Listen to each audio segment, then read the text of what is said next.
Here's a graph of the average age of teams in the league and their wins. You can just tell, just by looking at the graph, that generally the teams that are older tend to have more wins and be more successful. There are 4 teams clear of 50 wins: the Celtics, Nuggets, and Timberwolves, all with average ages way over 26 years old. But wait, I'm forgetting one. There's an anomaly. The OKC Thunder have cracked the 50-win mark while being one of the top 10 youngest teams in the NBA, with the average player being only 25.2 years old. This level of success with a group this young is something extremely rare.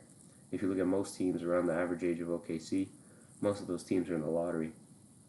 The Wizards, for example, have an almost identical average age and almost 40 less wins. So I'm here to tell you, the OKC Thunder are for real.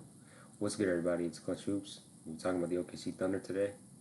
They're currently the number 2 seed in the West, just 1 game behind Minnesota, and their play all year really has been stellar. They're one of my favorite teams to watch, and they've surprised a lot of people. They didn't have the loudest offseason or trade deadline. They are consistently successful in finding great additions to their core through the draft. They've hit on young stars like Jalen Williams, Chet Holmgren, who have both shown incredible promise as future All-Star caliber players.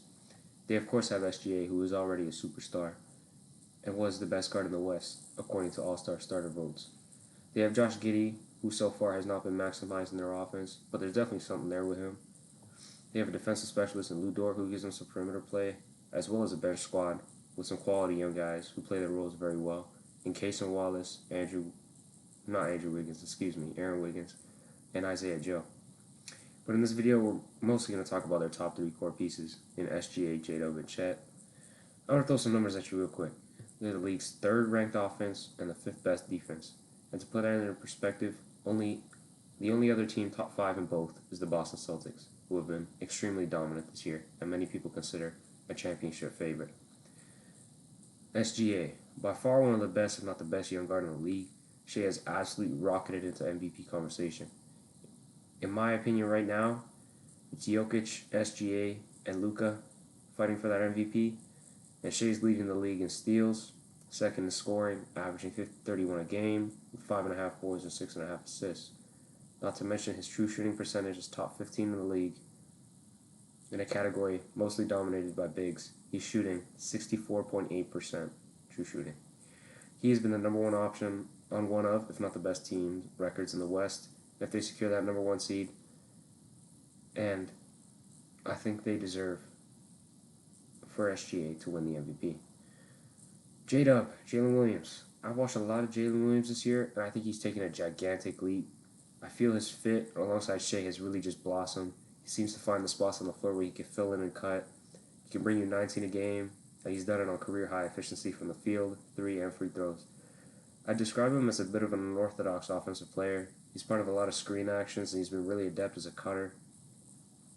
But he really has just blossomed, and he's done a great job filling in the gaps between their stars, who I would consider SGA and Chet Holmgren. Friendly reminder, J-Dub's only a year 2, and he's 22 years old. He's a great second scoring option, and he's so valuable and versatile in every area of the game, on both sides of the ball. Chet Holmgren really exceeded even my highest expectations for him, man. He's been phenomenal as a defensive anchor, rim protector, and he's been more versatile as a perimeter defender than most people thought initially. He's 7 feet tall with a long wingspan. He's great at timing when a job and contest a shot, which has led him to averaging damn near 3 blocks a game. The advanced stats love his game, but I'm not going to bore you with them. Let's keep it simple. Within 6 feet of the rim, he holds offensive players to 53%, which is 2nd best in the league, behind only Joel Embiid. To put that into perspective, league average in that area is damn near 60%. So that means when Chet Holmgren is guarding within 6 feet of the rim, he's holding you 7% less efficient than the average player.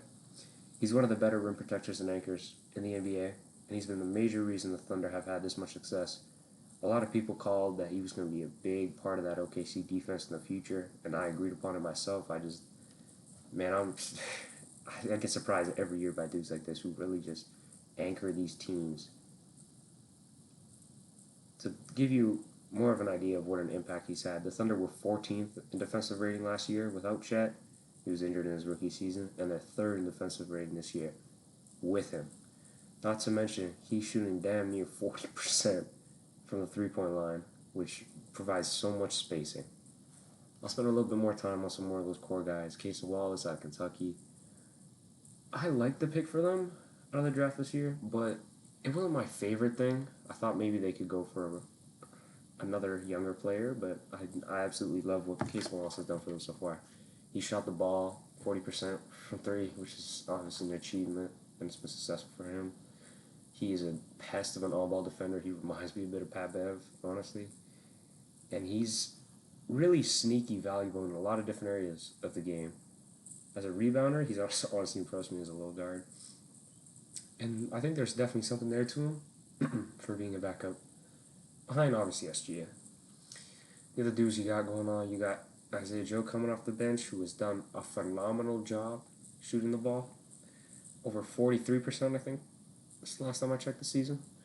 And he has really impressed a lot of people. He's come out of nowhere. I mean, real fans knew he existed in Philly, and he played well in Philly, but for most casual fans, he's come out of nowhere, and he's played a really big role in OKC. I know last night he missed, I think, like 3 open threes to give him a chance to win the game, but it's just the way it shakes out. He often gets switched in for Josh Giddey in clutch time, and that's something that gives them another layer of offense. It gives them more spacing. You know, when you got 5 out of 5 guys on the court that can shoot the ball, that's extremely valuable offensively. So he's a big piece as well. And if you guys have any other thoughts on the Thunder, you guys let me know in the comments. As always, appreciate you for watching. Let me know what you think about the video. Let me know your expectations for the Thunder. Are they really a championship threat? They're going to make it the first, second round. What do you think their ceiling is? Anyway, appreciate you guys for usual. Subscribe if you want to see more videos like this. Like the video. And I'll see you guys next time. Peace.